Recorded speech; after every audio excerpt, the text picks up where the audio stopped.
Hi, I'm Barry Gibb, and I'm alive on South Beach.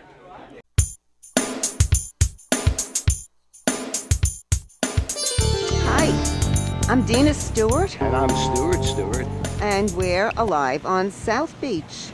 a show with a little bit of this. And a little bit of that.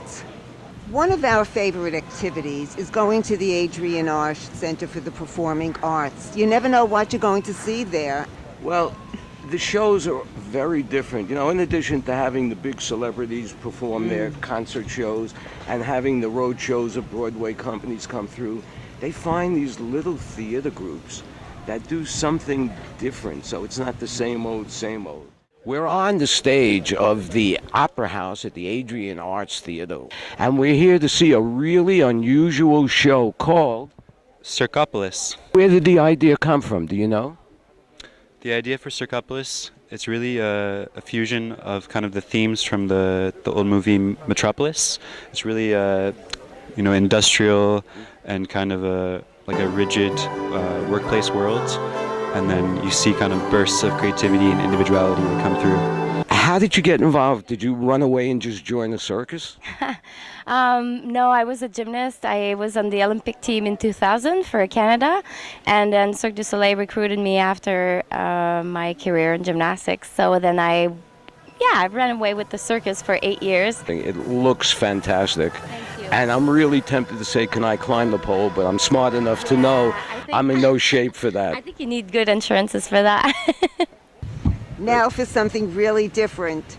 We're going to introduce you to the godmother of fashion and recipient of the Order of the British Empire.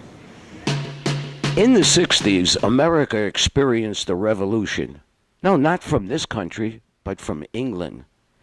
And part of the revolution was musical, and part of it was fashion. When you go back and you look at the history of that, I'm sitting next to a lady who was presented with the Order of the British Empire for what she contributed to fashion and the community.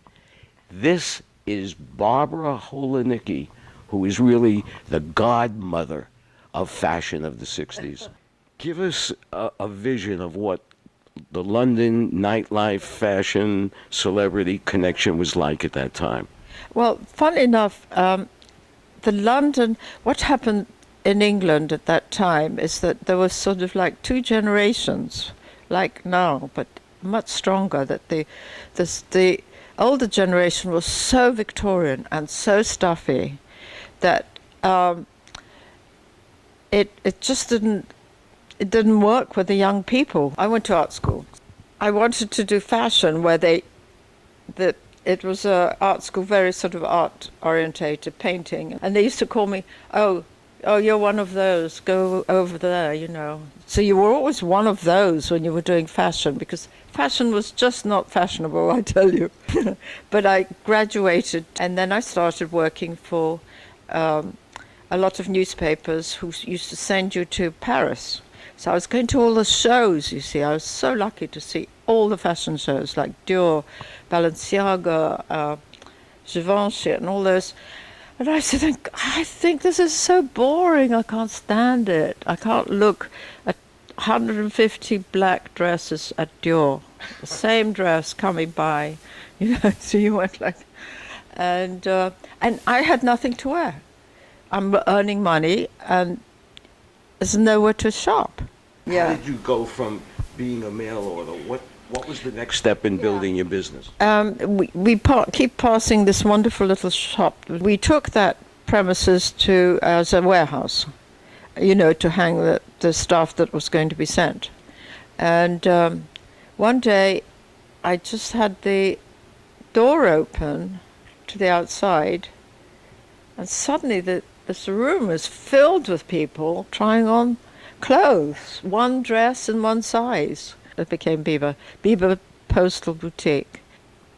A little bit later on, we did a catalogue with the perfect girl that I imagined was the Biba girl. Well, you called her the Biba Dolly. Yes, Biba Dolly. In my research, I discovered that the miniskirt, feather boa, and the maxi coat are all synonymous with Bieber, which means they're synonymous with you. Yeah. And how did you get all those celebrities to do drop-ins?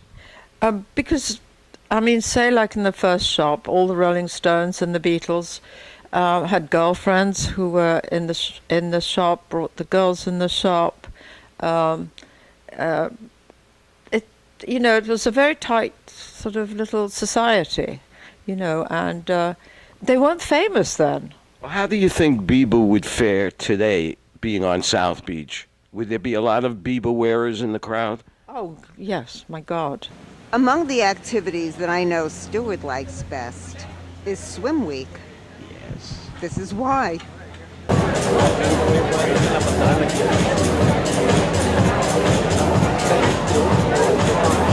We just met and I started a small conversation, and after we finished what I thought would be a segment for the show, I found out this lady's got so much more than just being a pretty face that walks on a runway.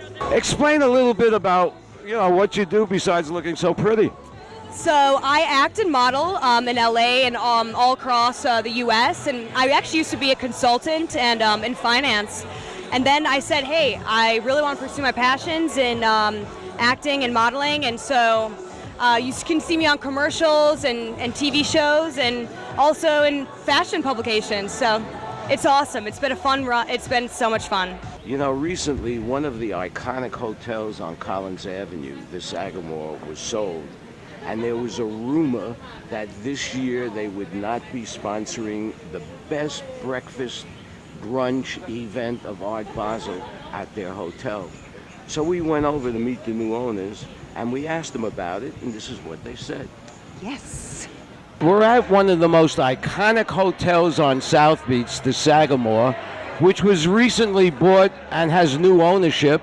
And the big question everybody's been asking me, when Art Basel comes around, will we have the fabulous breakfast that's made Art Basel Week such a great week? Yes, Art Basel Brunch is going to come back, and as the new ownership, we are going to be doing the Art Basel Brunch. If you're anything like us, you love to eat, and you love to eat things that you've never tasted before. There are all kinds of food festivals and food shows on the beach, and a lot of people pay hundreds of dollars to go to the ones with the fancy chefs. But this, the 20th anniversary of the America's Food and Beverage Show, is an opportunity to taste all kinds of products from entrepreneurs that want to bring them into the country. This show is amazing because they sometimes have some unique cuisines here, and this one is all about Angola. Is that where you're from? Yes, we are from Angola, and welcome to Angola. And first of all, I'm admiring the design on your face. Is that something special? Yes, this is a traditional tribe in Angola, and it's a mukubal, And what does it signify? just purity. What's the food all about? The food, this is the fish, palm oil fish. We have a few of them here if you want it. This is the peanut butter chicken, and this one is a palm oil chicken, and this one here is the short rib stew, and this is the cassava flour. We just actually finished the corn fufu. So, Well, for somebody who has never tasted any of this, what would you recommend so that when I walk away, I'll have something to remember? Ooh. That's very different. Very good. Chicken has a peanut butter sauce. Why do I feel like my mother's looking over my shoulder to make sure I get this right? This is very good. very good. Very good. You know, after eating at the Food Expo, we needed to work off those calories, and what better way than disco dancing? And we had that opportunity. You know, Harvey, I just realized something. This event, which has now become an annual event, brings everybody in the community together so that we can all prepare to be party goers for the social season, Do you know what a service you do to this community? Well, thank you very much. This is our 11th year of Miami Art Scene that we've been doing the online arts magazine for the community of South Florida. We usually do some type of jazz thing. You always go, you know, it's lots of fun. This year we said we want disco. Are you ready to dance? I'm ready to dance. Well, we trained and exercised and then went to the South Beach Seafood Festival. We're at the South Beach Seafood Festival, and I'm standing with Bernie Max. And what is your name? Little Bernie. This is Mini Bernie? Yes, almost there. Almost there. I want to be like him. You can call him Mini-Me. Okay, so this is Mini Me. And you've been a busy man lately. You've opened up a few restaurants. You got a few more. Quickly, tell us what you got going. We just opened up Halves and Wholes, the greatest sandwich shop in South Florida. In this week we open up Ricky's in a barcade, a fusion of entertainment and bar, carnival, and stadium-inspired food. And then we have Bakehouse, which is a French brasserie, bakehouse, coffee shop, opening up down on First Street. So let me ask you a question. What do you do with your spare time? What do we do on our spare time? We go to the beach, we eat, we make more recipes, and we keep eating because this is how you do in South Beach. We Bernie Max, the best chef in Miami. Whoa! What makes Joe's one of the best restaurants in the country and best known restaurants in the country? You know, it's the way the family treats customers and the employees. And I know a lot of people talk that. They walk the talk. They're amazing what they do with the customers and the employees. You go in there's employees been there 20, 30 years. And that's a testament to the family. And that's what makes Joe's so great. Has this food festival lived up to your expectations? Yes, absolutely. What did you expect? I expected this. What about you? I flew in from New Jersey today. Just to eat seafood? Exactly, and to drink Kendall Jackson. It's a beautiful night. It's warm. It's balmy. There are a lot of people, and I'll tell you something, the food is absolutely fabulous. We have walked from booth to booth and have sampled everything here. I am busting from all the food, and to tell you the truth, I can't even decide which one was the best. Everything was delicious.